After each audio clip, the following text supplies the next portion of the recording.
que tem sido o texto da nossa meditação desde o domingo passado. Gostaria de chamar sua atenção para Gálatas, capítulo 1, verso 1 ao verso 5. Se você está próximo de alguém que não tem a palavra de Deus, por favor, compartilhe a mesma. No Novo Testamento, Epístola de Paulo aos Gálatas, no capítulo 1, versos de 1 a 5, a palavra de Deus diz: Paulo, apóstolo, não da parte dos homens, nem por homem algum, mas por Jesus Cristo, e por Deus Pai, que o ressuscitou dentre os mortos. E todos os irmãos que estão comigo, às igrejas da Galácia, graça e paz da parte de Deus, Pai e do nosso Senhor Jesus Cristo, o qual se deu a si mesmo por nossos pecados, para nos livrar do presente século mau, segundo a vontade de Deus, nosso Pai, ao qual seja dada glória para todos sempre. Amém. Oremos. Pai, nós pedimos que a sua graça e a sua misericórdia, a unção do teu Espírito, nos auxilie nesse processo de meditarmos na tua palavra e que este seja um processo agradável aos teus olhos. Rogamos isto para a nossa edificação e para a salvação de almas, pois rogamos em nome de Jesus Cristo. Amém.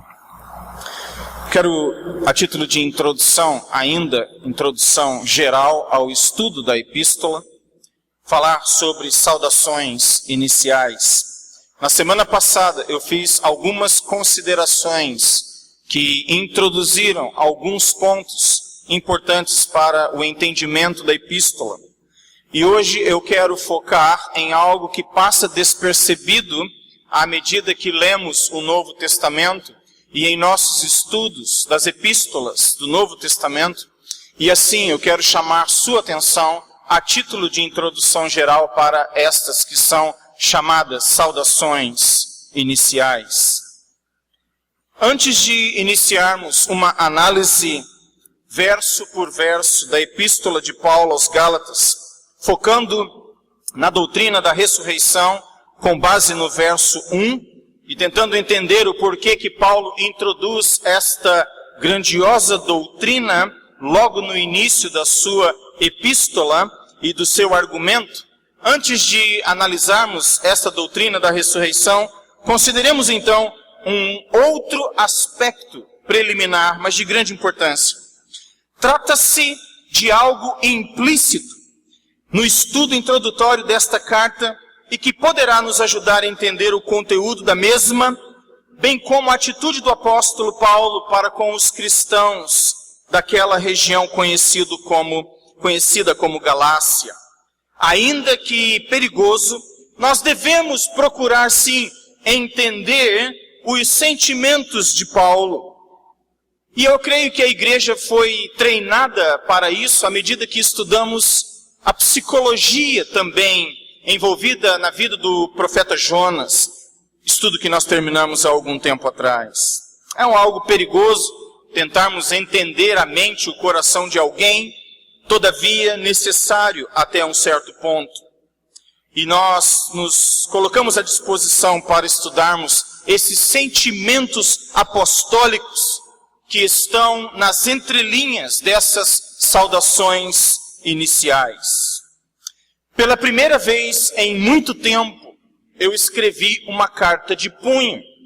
Levante uma das mãos quem tem escrito e-mails nos últimos tempos. Levante uma das mãos. Levante uma das mãos quem tem escrito cartas de punho para uma pessoa, amiga ou desconhecida. Mas você que tirou o tempo para escrever de punho uma carta, levante uma das mãos. Esta foi a sensação.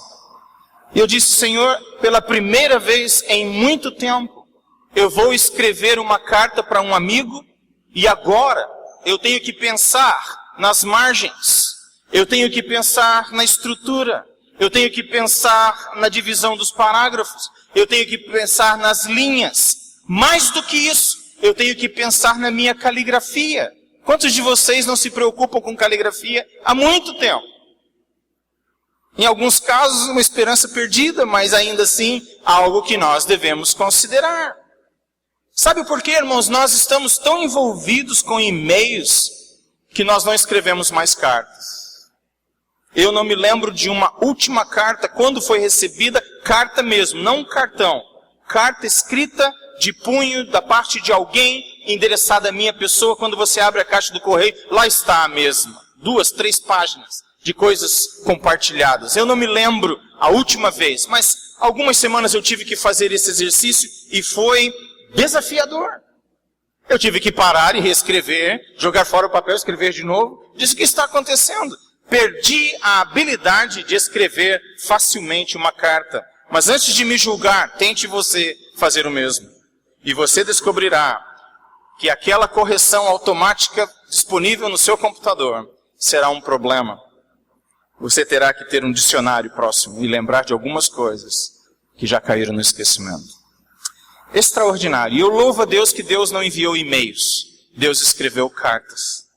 Porque quando você escreve uma carta, algo diferente acontece na escrita de um e-mail. Na carta você pensa, na carta você elabora, na carta você expressa sentimentos. E você, mais do que isso, espera uma resposta. Eu estou ansioso para saber qual foi o impacto dela na vida do meu amigo para quem eu escrevi. Nós estamos separados pelo Oceano Atlântico e eu estou ansioso para saber qual foi o impacto dessa carta quando ele a recebeu. E eu creio que Paulo, ao escrever cartas, ele tinha sentimentos. E nós precisamos tentar entender a psique do apóstolo atuando nas entrelinhas de uma epístola, o que é algo que nos ajuda não somente a entender o argumento e a teologia apresentada por ele, Paulo, mas também aceitar o fato de que estamos lidando com pessoas, por mais maduras que sejam, como no caso do apóstolo, ainda assim apresentam sentimentos comuns a qualquer ser humano. E é maravilhoso, então, por exemplo, estudarmos a epístola de Paulo e entendermos que esse homem de Deus, que foi tão carinhoso, que falou tanto sobre benignidade e sobre bondade e mansidão, ele escreve assim no capítulo 3 de Gálatas, abra sua Bíblia, verso 1. Ó insensatos Gálatas. Esta é a palavra do apóstolo àquelas igrejas.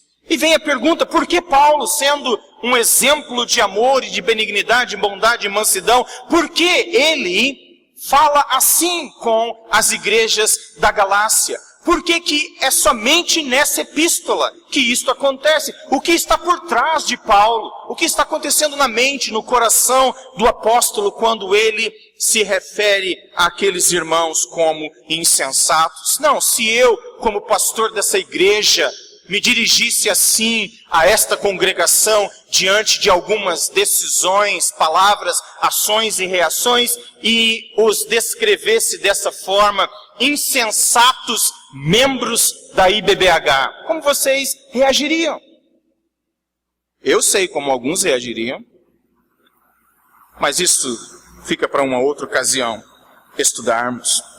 O fato é que eu preciso entender o que está por trás do sentimento de Paulo, quando ele é tão firme com um grupo de igrejas. Em termos teológicos, é comum se deparar com comentários que identificam aquilo que de fato é de origem paulina e aquilo que não é de origem de Paulo. Os estudiosos são bastante ousados em dizer, isso vem de Paulo, isso, no entanto, não é de Paulo. Como eles fazem isso? Por exemplo, eles fazem isso com base na alteração de linguagem. Eles concluirão, o apóstolo não poderia ser o autor da segunda carta a Timóteo, porque a linguagem é um pouco diferente da primeira carta. Então, se ele escreveu a primeira, a linguagem mudou em relação à segunda, obviamente ele não pode ser o autor de ambas. Alguns estudiosos chegam à conclusão de que certas cartas são de Paulo, outras não, com base na alteração de perspectiva. O apóstolo não pode ser o autor das cartas aos Tessalonicenses, porque na primeira ele fala de uma espera enfática, a qualquer momento Cristo pode voltar. Já na segunda carta há uma sobriedade nesta esperança. Então alguns vão dizer, a vida de Paulo alterou em perspectiva, assim sendo, ou ele escreveu a primeira, ou escreveu a segunda. Se altera a linguagem, isto para alguns significa que não pode ser o mesmo autor. Se altera a perspectiva, alguns chegarão à conclusão de que também não pode ser o mesmo autor. Em terceiro lugar, existe também a alteração de sentimentos. Alguns estudiosos dirão, o apóstolo não poderia ter escrito ambas as cartas aos Coríntios, porque na primeira epístola ele é muito mais liberal na expressão dos seus sentimentos, enquanto que na segunda ele é muito mais reservado.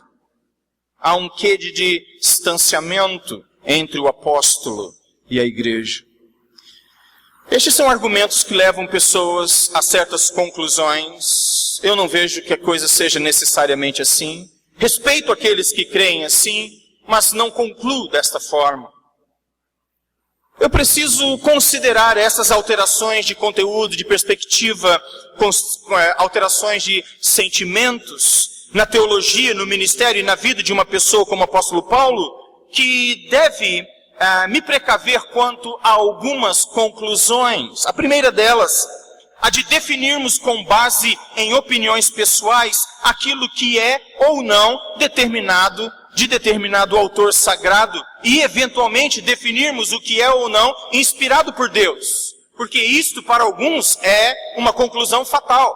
Eles começarão definindo aquilo que é de Paulo, aquilo que não é de Paulo, e chegarão à conclusão eventualmente de que não é necessariamente inspirado por Deus. Cuidado com estas conclusões.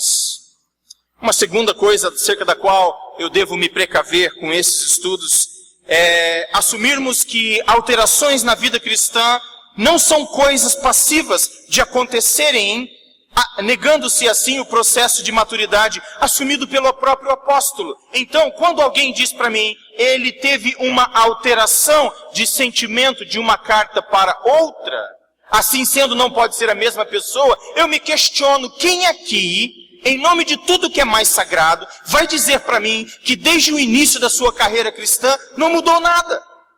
Senhoras e senhores, se você disser para mim que não passou por um estágio sequer de alteração desde o início da caminhada até agora, eu vou dizer, no mínimo, acerca da sua estagnação espiritual, para não dizer outra coisa. Abra sua Bíblia em Filipenses, no capítulo 3 e o verso 12. Filipenses 3, 12, a palavra de Deus diz, não que já a tenha alcançado ou que seja perfeito, mas prossigo para alcançar aquilo, para o que fui também preso por Cristo Jesus. Observe só, ele está dizendo, eu não alcancei a perfeição, mas rumo à perfeição eu prossigo. Existe um Paulo que começou, ele era bem menos perfeito, agora na época de Filipos, ele está um pouco mais aperfeiçoado, mas ele ainda não está 100%, ele está rumo a esta meta. Assim sendo, eu não consigo entender como que nós podemos chegar à conclusão de que Paulo não é autor de certas coisas, porque nele existiu uma alteração de perspectiva. Senhoras e senhores, se as nossas perspectivas, se a nossa teologia, se o nosso caminhar com Deus, se a nossa experiência não passar por mudança, eu quero dizer uma coisa, você não está em Cristo. Porque se você, como o apóstolo Paulo, está em Cristo, o caminho é contínuo, a progressão é contínua, nós amadurecemos continuamente. Assim sendo, nós devemos evitar essas conclusões perigosas. Eu vou citar 2 exemplos. Me desculpe se é um pouquinho técnico, mas eu voltarei ao texto e aplicaremos à vida. Dentro dos estudos do Antigo Testamento, e eu sou apaixonado por eles, nós encontramos alguns estudiosos que dizem que a profecia de Isaías não tem um só autor. Ela tem vários autores. Existiram vários Isaías. O primeiro deles, o Isaías de Jerusalém. O segundo, o Isaías chamado Deutero-Isaías e Trito-Isaías. Como eles chegam a essa conclusão? Ora, eles chegam a essa conclusão porque do capítulo 1 ao capítulo 39 existe uma ênfase. E eles acham que essa ênfase é pré-exílio babilônico. Do capítulo, então, 40 a 55, a ênfase muda. E eles acham que essa ênfase diz respeito ao período do exílio. Depois dos capítulos 55 a 56 a 66, aquilo que eles chamam de terceiro Isaías. Então, esse Isaías é pós-exílico. Percebem? Parece lógico, não parece? Só que tem um problema. Daqui a pouco chega um outro estudioso que diz assim: eu encontrei parte do terceiro Isaías no primeiro, que são os capítulos 27 a 29. Aí chega outro e diz: eu encontrei parte do segundo no terceiro, eu encontrei parte do primeiro no segundo no terceiro, eu encontrei o terceiro no segundo e no primeiro, e assim a coisa segue. Houve um momento em que a cirurgia foi feita, e eles separaram claramente: primeiro Isaías, Isaías Jerusalém, segundo Isaías, Deutero Isaías, terceiro Isaías, trito Isaías. Perfeito corte cirúrgico. Agora, o terceiro está no primeiro e no segundo, o segundo está no primeiro e no terceiro, o primeiro está no segundo e no terceiro. Você tem de tudo em todo lugar. Ao invés de concluirmos que existiram vários homens atrás da profecia de Isaías, e eu não quero desrespeitar aqueles que assim creem, mas eu gostaria de fazer uma outra consideração. Por que eu não posso aceitar que esse homem viveu por um longo período de tempo e passou por mudanças? Irmãos, será que um pastor que foi pastor da igreja por 50 anos é o mesmo quando ele começou? Pastor John Pullen, que faleceu há alguns meses atrás, vocês se lembram dele? Ele disse: Flávio, dizia para mim, eu tenho guardado o esboço do meu primeiro sermão. E sabe qual é a sensação que eu tenho quando eu vejo o esboço do meu primeiro sermão? Em nome de tudo que é mais sagrado, como que aquela igreja me tolerou por tanto tempo como pastor? Porque olhando para o primeiro sermão, isso ele mesmo fazendo análise, ele vê a tremenda mudança que aconteceu na linguagem, na teologia, na perspectiva ministerial. Senhoras e senhores, dizer que uma pessoa não pode ser autora de uma coisa porque ela passou por alterações psicológicas, teológicas, emocionais, espirituais, para mim, é negar aquilo que a própria Bíblia, na palavra de Paulo, está dizendo. Eu prossigo para o alvo. Eu estou hoje num estágio, mas eu quero prosseguir para outro. Eu estou em processo de aperfeiçoamento. E eu espero que esse seja o seu processo hoje. Não de estagnação, mas de progresso em Cristo. Eu poderia falar muito sobre Daniel, que é outro exemplo. Vocês sabem que existem pessoas que não acreditam que Daniel um dia existiu. O profeta Daniel. Ele passou por várias mudanças. A linguagem muda do capítulo 1 até o capítulo final. Mas, senhoras e senhores, esse é um homem que passou pelo Império Babilônico. Ele viu um rei da Babilônia erguer e cair. Ele viu o Império Persa chegando, subiu e desceu. Ele viu o Império Medo-Persa chegando e caindo. Esse homem não vai passar por mudanças. Um dia ele era jovem, saindo da sua terra natal. Outra hora ele é um ancião, um pregador, um profeta já de várias décadas. Esse homem não passou por mudanças? Obviamente que sim.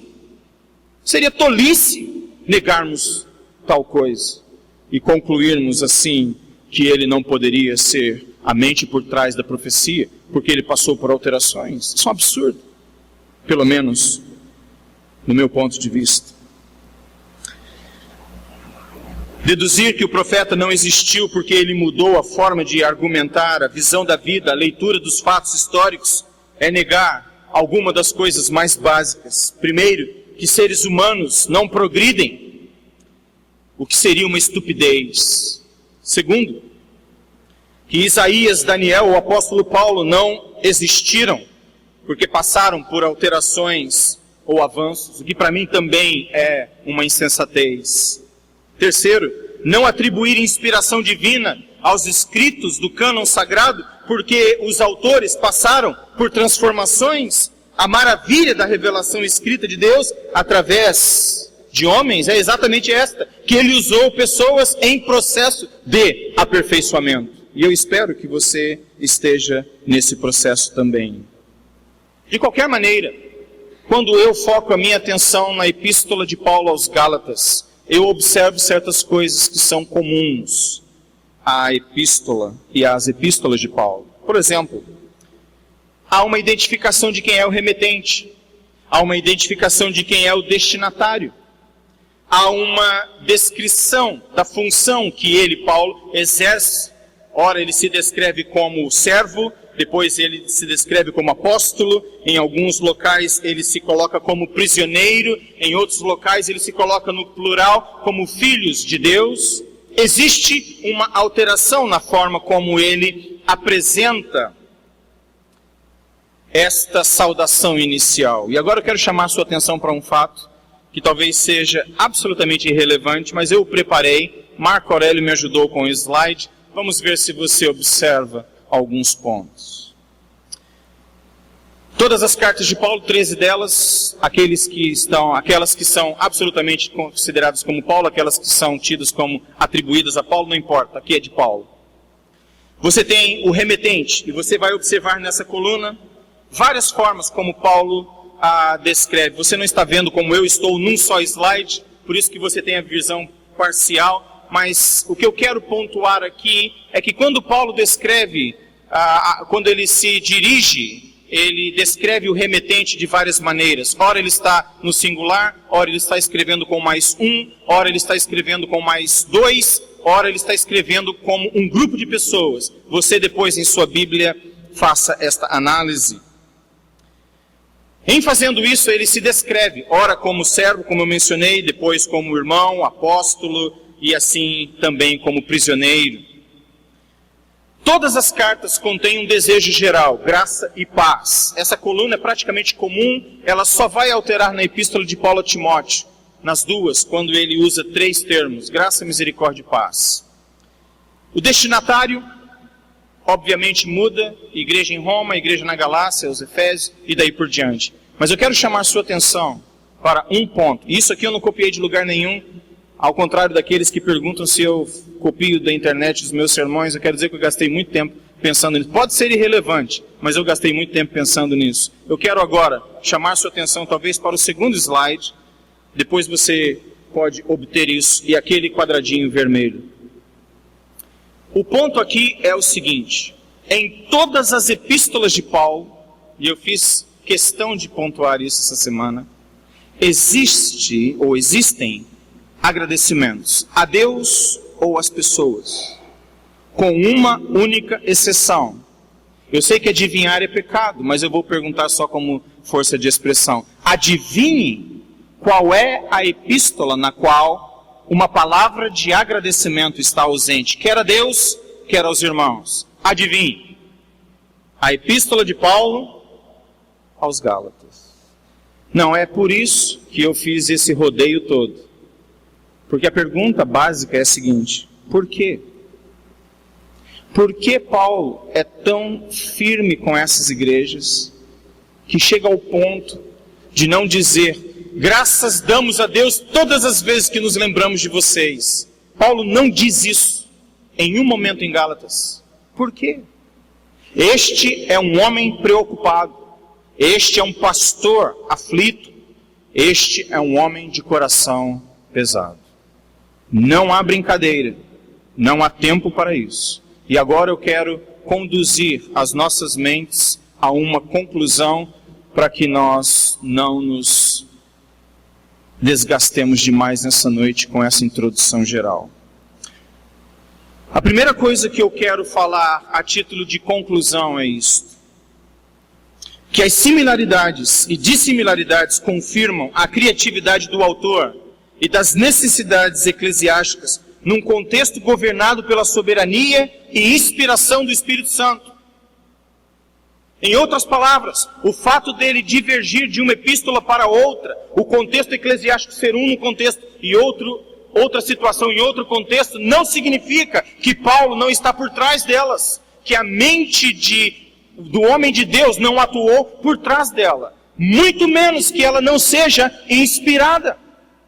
Eu até daria o benefício da dúvida para aqueles que dizem, ou diriam, não, eu não aceito que essa foi escrita, enquanto esta foi por Paulo. Eu até daria o benefício da dúvida na condição de que a conclusão fosse, não obstante, quem esteja por trás, nós sabemos que o Espírito Santo inspirou todas elas. Eu aceitaria o argumento. Mas a minha preocupação está com aqueles que argumentam que Paulo não escreveu uma coisa ou escreveu outra e, portanto, não é palavra de Deus. Esta conclusão é perigosa e eu não estou disposto a aceitá-la. Todas as epístolas paulinas, de uma forma ou de outra, apresentam estes pontos em comuns, menos a epístola aos Gálatas, que não contém uma expressão inicial de intimidade. Irmãos, leiam a epístola a Timóteo. A propósito, abramos nossas Bíblias lá. Primeira epístola a Timóteo. Não existe em Gálatas esta expressão de intimidade intensa. Logo no início. Primeira epístola de Paulo a Timóteo diz assim: Paulo, apóstolo de Jesus Cristo, segundo o mandado de Deus, nosso Salvador, e do Senhor Jesus Cristo, esperança nossa, a Timóteo, meu verdadeiro filho na fé, graça e misericórdia e paz da parte de Deus, nosso Pai, e da do Senhor Jesus Cristo. Não existe em Gálatas essa expressão de sentimento, meu filho. Leia a segunda carta de Paulo a Timóteo, mesma coisa. Leia a carta de Paulo a Tito, existe essa expressão de carinho, de sentimento. Em todas elas existe essa expressão, santos e amados, graças damos por vocês, menos na epístola aos Gálatas. A não ser uma referência geral, quando ele se coloca no plural com eles. Não existe, como falei, ação de graças pela vida dos irmãos. Abra sua Bíblia, por exemplo, em Colossenses, no capítulo 1, e o verso 9. Depois de ter feito essa longa saudação introdutória, ele diz no verso 9: por esta razão, nós também, desde o dia em que o ouvimos, não cessamos de orar por vós, e de pedir que sejais cheios do conhecimento da sua vontade, em toda a sabedoria e inteligência espiritual. Paulo aqui fala, desde que nós ouvimos de vocês, nós não paramos de orar e de agradecer a Deus por suas vidas. Não existe isso também na epístola de Paulo aos Gálatas. Existe uma vasta diferença, irmãos, entre errarmos em Cristo. Preste atenção no que eu vou falar. Porque a pergunta deve ser, por quê Paulo agiu assim? E eu quero dizer isso. Existe uma vasta diferença entre errarmos em Cristo como expressão de um problema relacionado à consagração pessoal e errarmos fora de Cristo como expressão de um problema relacionado à apostasia. Gálatas capítulo 1, verso 6. Maravilho-me de que tão depressa passasseis daquele que vos chamou da graça de Cristo para outro evangelho. Quando Paulo trata da igreja aos Coríntios, da igreja em Corinto, e escreve aos Coríntios, Paulo está tratando de pessoas que estão em erro, mas estão onde? Em Cristo. Você nessa noite pode estar errado.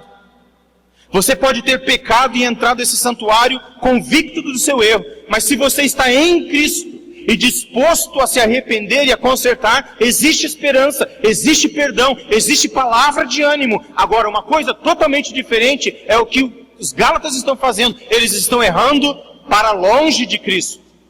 E a pergunta deve ser essa: eu estou errando hoje em Cristo, próximo de Cristo, ou eu estou me afastando de Cristo? Paulo tratou dos erros da igreja em Corinto, que em função da imaturidade e ignorância erravam, mas buscavam instrução. A mesma disposição não existiu para com os Gálatas, porque eles não estavam errando, buscando acertar, mas errando, buscando outras fontes de acerto, que não fosse o Evangelho de Jesus Cristo. Há esperança para aqueles que erram e se arrependem através do Evangelho de Cristo. Fora desse evangelho não há. A sobriedade e a severidade do apóstolo Paulo, igrejas de uma região, não devem ser vistos como falta de amor. Muito pelo contrário, meus irmãos, eu canso de dizer isso.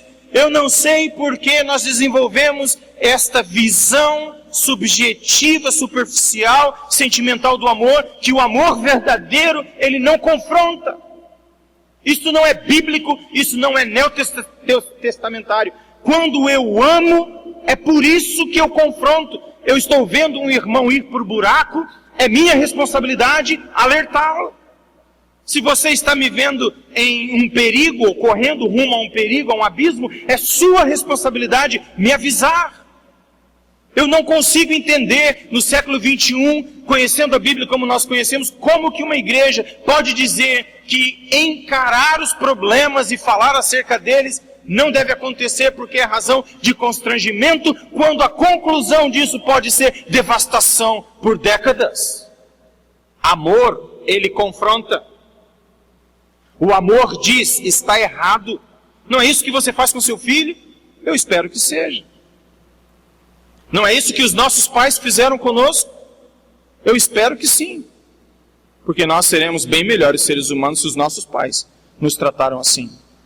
Veja os maiores problemas de hoje, em termos de relacionamentos, e vocês verão que muitos deles vêm de filhos que não tiveram absolutamente nenhum referencial de sim ou não, de disciplina. Na década de 80, eu era adolescente, assisti aquele programa de sexta-feira, Globo Repórter, sobre os pequenos ditadores. Década de 80, hein? Pequenos ditadores, filhos que estavam sendo criados sem regras. Psicologia dizia o seguinte: não impõe regras, você limita a criatividade, a expressão, você limita o caráter da criança, deixa sem limites. E o resultado, Globo Repórter, nada de cunho religioso, um episódio inteiro falando sobre pequenos ditadores, crianças que eram verdadeiros monstros. Por quê? Não tinham limites. O amor, disciplina. Paulo ama essa igreja. Por favor, não saia daqui pensando que eu estou dizendo que Paulo não amava os Gálatas. Claro que ele amava. Ele pregou o evangelho aos Gálatas e ele fundou a igreja na Galácia. É por isso que ele está aflito, quando ele vê irmãos se afastando da única fonte de salvação. Não adverti-los seria crueldade. Não adverti-los seria uma agressão contra a consciência cristã. Concluindo, será que a falta de uma palavra de ação de graças a Deus, ou de agradecimento aos irmãos da Galácia, é algo que também se aplica às nossas vidas? Se o Espírito Santo estivesse hoje atuando na mente de um autor para mandar uma mensagem ao seu coração, o que ele diria? Ele daria graças pela sua vida? Ele diria palavras doces? Ou será que existiria em relação à minha vida a ausência de uma ação de graças? Nossas vidas hoje expressam o apreço divino do Espírito Santo, demonstrado através de Paulo para com tantos irmãos. É uma questão de apreço, sim, quando Paulo é tão severo e tão firme. Ele ama e ele quer o bem-estar deles. Não seria o mesmo conosco hoje? Se Deus tem falado ao seu coração de maneira firme, de maneira incisiva, de maneira confrontadora, não é hora de se arrepender dos seus erros e pecados e confessar que está errado e aceitar uma nova proposta? A primeira coisa que certamente podemos fazer é reconsiderar nossas vidas em relação a Cristo. Se você está longe de Cristo, hoje, se aproxime de Cristo. Não faça como os Gálatas. Gálatas, vocês se afastaram tão rapidamente da única fonte de salvação. Se você nessa noite está longe de Cristo, se aproxime de Cristo. Se você está em inimizade, hoje você pode ser reconciliado com Deus Pai através dos trabalhos e méritos de Cristo. Que nós hoje sejamos encontrados nele, Jesus Cristo, e dele recebermos a vida abundante que ele prometeu. E eu quero encerrar lendo com vocês João, capítulo 10 e o verso 10. João capítulo 10, verso 10. O ladrão não vem senão a roubar, a matar e destruir. Eu vim para que tenham vida e a tenham em abundância. Que nesta noite, se você está fora de Cristo, você seja reconciliado pelo Espírito Santo com Cristo. Se você se afastou de Cristo, que esta seja a noite do seu retorno para o Pai. Que Deus assim nos ajude. Oremos. Pai querido, nós pedimos que nesse processo de estudarmos a Tua Santa Palavra, que não tenhamos pressa, que não tenhamos uma urgência desnecessária, a fim de que aprendamos o máximo possível com os erros e acertos dos nossos irmãos do passado, com as atitudes daqueles que foram mestres, que erraram também e aprenderam em Cristo e buscaram o aperfeiçoamento. Pai querido, eu quero lhe pedir em nome de Jesus Cristo que o Senhor tome conta de nós como Igreja Batista Belo Horizonte. E se de alguma forma, se por alguma razão, nós estamos nos afastando da única fonte de vida que é Jesus Cristo, buscando outras opções, eu quero lhe pedir a Deus que o Senhor pare esse processo, em nome de Jesus Cristo. Pai Santo, nós não queremos atuar como arrogantes e dizer que esse é um problema dos Gálatas somente ou de outras igrejas. Não, pode ser muito bem o nosso problema. Podemos estar, ó Deus, essa noite tão cheios de nós mesmos, tão cheios de vanglória, que de outras formas estejamos chegando à mesma conclusão dos Gálatas, nos afastando da graça de Cristo. Não permita, em seu amor e poder, que isto aconteça com esta igreja. Mantenha-nos na graça de Cristo. Se nos afastamos, retorna-nos a Cristo Jesus. E o que dizer, ó Deus, de indivíduos que estão aqui esta noite?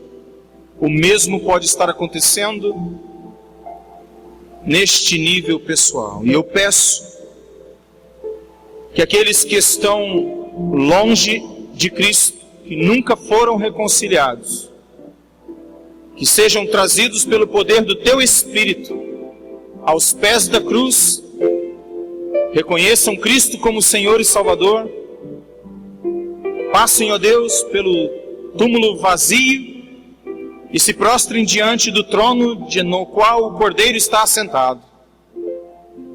Que seja um tempo de salvação para aqueles que se encontram longe do Senhor. E eu peço igualmente a Deus que por aqueles que conheceram o Evangelho e por alguma razão se afastaram do amor, da graça e da misericórdia do Senhor Jesus Cristo, eu peço a Deus que nesta noite algo revolucionário comece a acontecer, ao ponto, ó Deus, de culminar na reconciliação deles com Cristo e sua igreja.